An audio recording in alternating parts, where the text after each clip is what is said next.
Hello everyone. तो start करते हैं हम लोग अपनी क्लास। तो आज हम देखने वाले हैं अकाउंटिंग में गोल्डन रूल क्या होता है। ठीक है, ये बहुत ही आपने बहुत जगह सुना होगा कि ये डेबिट क्रेडिट में गोल्डन रूल होता है अकाउंटिंग में जर्नल एंट्री करने के लिए। हम उसी को एक बार सिंप्लीफाई करके समझते हैं। हमको याद नहीं करना, हमको वो चीज़ समझना पड़ेगा। ठीक है, इसलिए मैंने लिखा है रटना नहीं समझना है। ठीक है, तो अभी अगर हम देखें तो मैंने यहाँ पे लिखा हुआ है golden rules, debit and credit. ठीक है, सबसे पहले आप ये समझिए डेबिट और क्रेडिट क्या होता है। अकाउंटिंग में कौन सा एक्सपेक्ट काम करता है? Dual expect. ठीक है,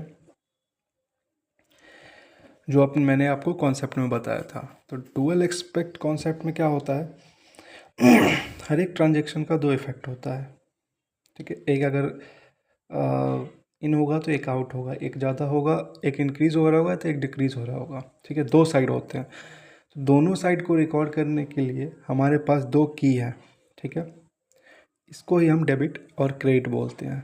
ठीक, चलिए अब समझना हमें स्टार्ट करते हैं। इससे पहले वाले क्लास में हमने पढ़ा था कि पर्सनल अकाउंट, रियल अकाउंट और नॉमिनल अकाउंट क्या होता है। मैं आपको दोबारा बता देता हूँ। पर्सनल अकाउंट में क्या था कि जितने भी पर्सन होते हैं, चाहे वो आर्टिफिशियल हो मतलब कंपनीज वगैरह, या फिर वो जो क्रिएटेड बाय गॉड है, वो सारे होंगे पर्सनल अकाउंट में। ठीक है, कुल मिला के यहाँ पे इंसान होंगे, और इंसान वैसे इंसान जिसको इंसान ने बनाया है मतलब कंपनीज वगैरह, वो भी यहाँ पे आएंगे। दूसरा था मेरा रियल अकाउंट। रियल अकाउंट में क्या होता है, जितने भी एसेट होते हैं मतलब हमारी जितनी संपत्ति है वो सारे यहाँ पे कवर होते हैं। ठीक है, उस पर हम रूल लगाएंगे।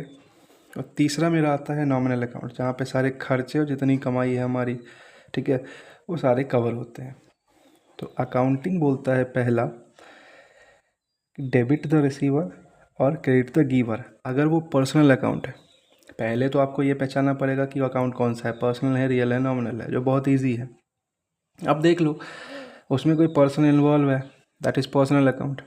तो अगर वहाँ पे पर्सन है तो जो रिसीव कर रहा है, ठीक है, उसको हम डेबिट करेंगे।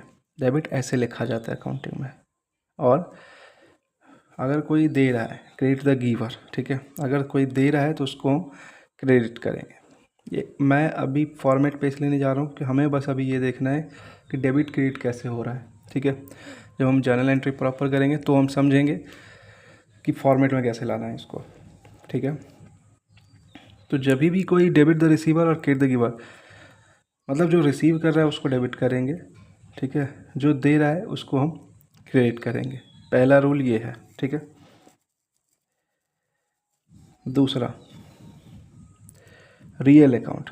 ठीक है, जब भी पर्सन है तो या तो रिसीवर होगा या गिवर होगा। ठीक है, ऐसा तो है नहीं कि मतलब कोई तीसरा रूल यहाँ पे अप्लाई होगा नहीं, क्यों आ रहा है आदमी तो उसको डेबिट करो, जा रहा है तो क्रेडिट नहीं, रिसीवर और गिवर। ठीक है, second real account, debit words comes in. जो चीज़ें आ रही है बिजनेस में, अब एसेट है तो सीधा समझो एसेट है, या तो आएगी या जाएगी बिजनेस में। तो अगर कोई एसेट आ रही है, ठीक है, तो वो डेबिट होगा। अगर कोई एसेट जा रहा है, या तो बेच रहे हैं या फिर पे कर रहे हैं, वो सारा कुछ, ठीक है, तो वो चीज़ें क्रेडिट हो जाएंगी। ठीक है, बस आपको ये ध्यान रखना है, डेबिट वर्ड्स कम्स इन, जो बिजनेस में आ रहा है उसको हम करेंगे डेबिट, जो जा रहा है उसको करेंगे क्रेडिट। नॉमिनल में क्या होगा, जितने भी खर्चे हैं, ठीक है, उसको मारेंगे डेबिट, और जितने भी इनकम है उसको मारेंगे हम क्रेडिट। ठीक है, अब देखते हैं एग्जाम्पल के थ्रू। ठीक,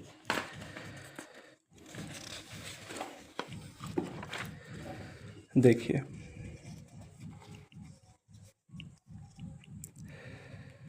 अब यहाँ से जहाँ से बिजनेस स्टार्ट होता है, तो Anil started a business with capital, ठीक है, विद 60,000। ठीक है, अब ये बताओ कि इसमें क्या क्या अकाउंट इन्वॉल्व है, पहले तो आपको ये पहचानना पड़ेगा। ठीक है, तो बिजनेस स्टार्ट हो रहा है, अनिल ने लगाए कैपिटल, पैसे लगाए। ठीक है, तो एक अकाउंट तो मुझे पता है कि कैपिटल होगा, ठीक है। दूसरा क्या लेके आ रहा है वो, कैश, ठीक है। तो अगर आपको ध्यान होगा तो मैंने पिछले क्लास में बताया था, जो कैपिटल होता है वो मेरा पर्सनल अकाउंट होता है, रिप्रेजेंटेटिव पर्सनल अकाउंट होता है, ठीक है। और कैश कौन सा हो जाएगा, कैश मेरी संपत्ति है, तो संपत्ति कौन सा होता है, रियल अकाउंट होता है, ठीक है। एसेट जो होता है वो रियल अकाउंट होता है। अभी आप रूल अप्लाई करो, ठीक है। पैसे कौन दे रहा है, अनिल, अनिल के नाम पे हम कैपिटल लिखेंगे, ठीक है। क्योंकि कोई भी आदमी अपने बिजनेस में अपना नाम नहीं लिखता है जनरल एंट्री में, इसीलिए कैपिटल वर्ड यूज़ होगा, ठीक है। तो कैपिटल मेरा पर्सनल अकाउंट है, ठीक है। तो debit the receiver credit the giver, ठीक है। तो आप समझो, अनिल ने पैसे दिए, ठीक है। देने वाला को क्या करेंगे, क्रेडिट द गिवर, ठीक है। मतलब कैपिटल क्या हो जाएगा, क्रेडिट, ठीक है। और जो कैश है वो बिजनेस में आ रहा है, तो अभी आप यहाँ पे देखोगे, ठीक है। तो क्या लिखा है, debit what's comes in, real account में डेबिट व्हाट्स कम्स इन, ठीक है। तो पैसे आ रहे हैं तो उसको हम डेबिट करेंगे, तो डेबिट यहाँ पे क्या हो जाएगा, कैश, ठीक है। और क्रेडिट क्या हो जाएगा, कैपिटल। इतना सा लॉजिक है इसमें, ठीक है। बिजनेस में जो चीज़ आ रहा है, ठीक है, उसको हमने डेबिट किया कैश को, अगर यही कैश जा रहा होता तो हम क्रेडिट करते, ठीक है। और कैपिटल मतलब पैसे देने वाला कौन है, कैपिटल से ही आ रहा है ना, अनिल से आ रहा है, तो क्रेडिट द गिवर, तो मैंने क्या किया, कैपिटल को क्रेडिट कर दिया, ठीक है। इसके बाद देखिए, परचेज गुड्स फॉर कैश। अब यहाँ पे दो अकाउंट आपको ढूंढने पड़ेंगे, एक तो मेरा कैश है और एक मेरा परचेज है, ठीक है। परचेज करेंगे तो सामान ऑब्वियस है मेरे पास आएगा, लेकिन कैश जाएगा, ठीक है। तो debit what's comes in, credit what, मतलब जो आ रहा है उसको डेबिट करना है, तो क्या आ रहा है, हमने परचेज किया, क्या मतलब गुड्स परचेज किया मैंने, तो गुड्स आ रहा है, तो परचेज अकाउंट क्या हो जाएगा, डेबिट, ठीक है। गुड्स अकाउंट नहीं होता है परचेज, अगर हम कुछ खरीदते हैं गुड्स तो वो परचेज अकाउंट में आता है, तो परचेज डेबिट, क्यों, क्योंकि गुड्स आ रहा है और जा क्या रहा है, कैश, तो कैश क्या हो जाएगा, क्रेडिट, ये जा रहा है ना, ठीक है। अब यहाँ देखो, सोल्ड गुड्स फॉर कैश, हमने सामान बेचा तो मेरे पास क्या होगा, पैसे आएंगे, तो डेबिट व्हाट्स कम्स इन, जो आ रहा है उसको डेबिट करना है, तो कैश को मैं क्या करूँगा, डेबिट, और गुड्स बेच दिया, क्रेडिट व्हाट गोज आउट, जो जा रहा है उसको मैं क्रेडिट करूँगा, ठीक है। क्रेडिट व्हाट गोज आउट, संपत्ति है ना, दोनों चीज़ें संपत्ति ही है, कैश भी संपत्ति है और गुड्स भी है।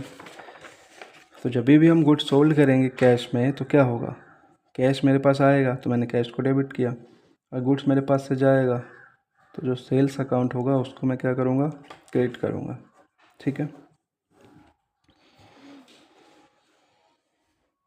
अब लिखा है purchase goods from Bansal for 10,000 रुपये। हमने गुड्स परचेज किया तो कैश मेरे पास से गया, तो कैश क्या हो जाएगा, क्रेडिट,